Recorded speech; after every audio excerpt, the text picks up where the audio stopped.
বিশ্ববিদ্যালয় অঙ্গনে রেজাল্ট ভিত্তিক রাজনীতি বন্ধ করতে হবে। মীর মাহফুজুর রহমান মুক্ত শহীদ হওয়ার 3 দিন আগে আমরা খাওয়া দাওয়া করার পরে একসাথে একজনের সাথে আরেকজনের মত বিনিময় করি। তখন ওই সময় সে প্রশ্ন করেছিল যে আপু এই আন্দোলন কি এই সরকার মেনে নেবে? আমি বলছিলাম যে এটা হলো যৌক্তিক আন্দোলন, আমি কোনো নেগেটিভ কথা বলতে বিশ্বাস করি না। যা সাদাকে সাদা বলি, কালোকে কালো বলি, কোনোদিন আমি তার সাথে কোনো কিছু লুকায় বা নেগেটিভ কোনো কথা বলি নাই। আমি তখন বললাম যে সরকার এই যৌক্তিক আন্দোলন 2 দিন আগে হোক পরে মানতে বাধ্য। তখন এক পর্যায়ে আমি বলতেছিলাম যে স্বাধীনতা যুদ্ধে যদি যাওয়ার আমার বয়স থাকতো আমি স্বাধীনতা যুদ্ধে অংশগ্রহণ করতাম। তখন সে ওর আম্মুকে বলতেছে, আম্মু শুনছ, আব্বু তো মুক্তিযুদ্ধে যাইতো, আমরা যদি তখন থাকতাম তুমি কি আমাদেরকে মুক্তিযুদ্ধে যাইতে দিতা? তখন আমরা কেউ কোনো কথা বলি না, কারণ প্রতিটা কাজে সে আমাদের ডাইরেক্ট প্রত্যক্ষ সমর্থন অথবা পরোক্ষ সমর্থন বা কৌশলী হিসাবে আমাদেরকে যেন আমরা যেন তার প্রতি অসন্তুষ্ট না হয়। আমার জানা মতে কোনোদিন তার শহীদ হওয়ার পূর্ব পর্যন্ত কোনো কাজে আমি অসন্তুষ্ট হইতে পারে এরকম কোনো সে কাজ করে নাই। তাই সে কৌশলে একটা সম্মত নিয়ে নিছে এবং পরবর্তীতে আপনারা জানবেন, আপনারা তো জানেন যে শুধু সে পানি বিতরণ বিস্কুট দিতে গিয়ে শহীদ হয়েছে। আসলে তার যে মানুষের জন্য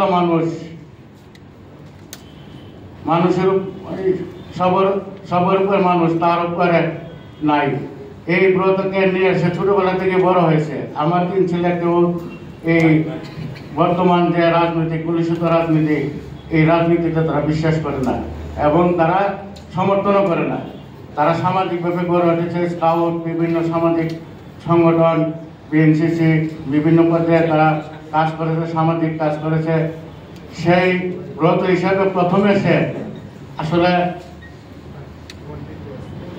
চিকিৎসা সেবা দিতে গিয়েছিল। যারা আহত হয়েছে, আপনাদের কথা একটু বলছি, যারা আহত হয়েছে তাদেরকে চিকিৎসা দেওয়ার জন্য সে হাসপাতালে নিয়ে গেছে।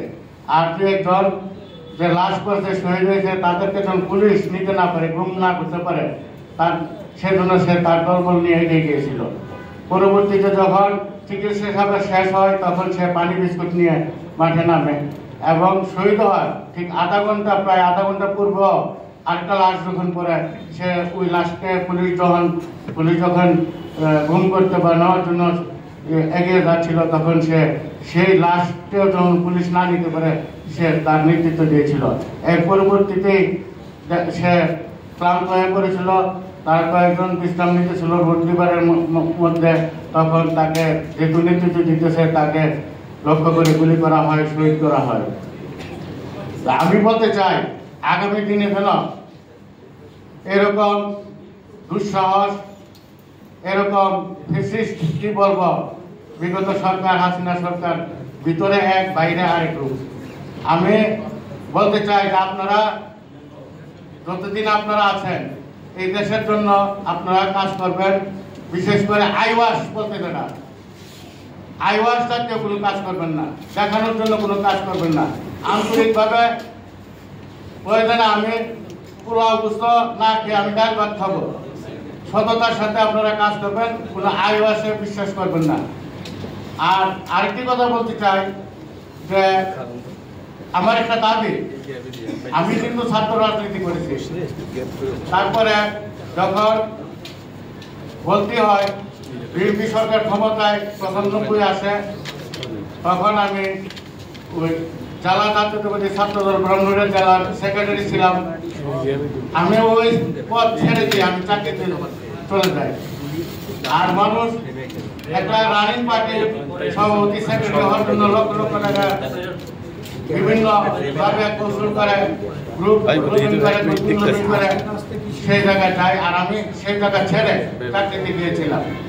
আমি আমার অভিজ্ঞতা থেকে বলতেছি, আমার একটা মাত্র দাবি, আগামী দিনে এই দেশের জন্য সুস্থ রাজনীতির জন্য শিক্ষা প্রতিষ্ঠান, বিশেষ করে বিশ্ববিদ্যালয় অঙ্গনে লেজুর ভিত্তিক রাজনীতি বন্ধ করতে হবে। লেজুর ভিত্তিক কোনো রাজনীতি থাকলে ভার্সিটিতে তাহলে আর ঐক্য থাকে না, এবং সিট দখল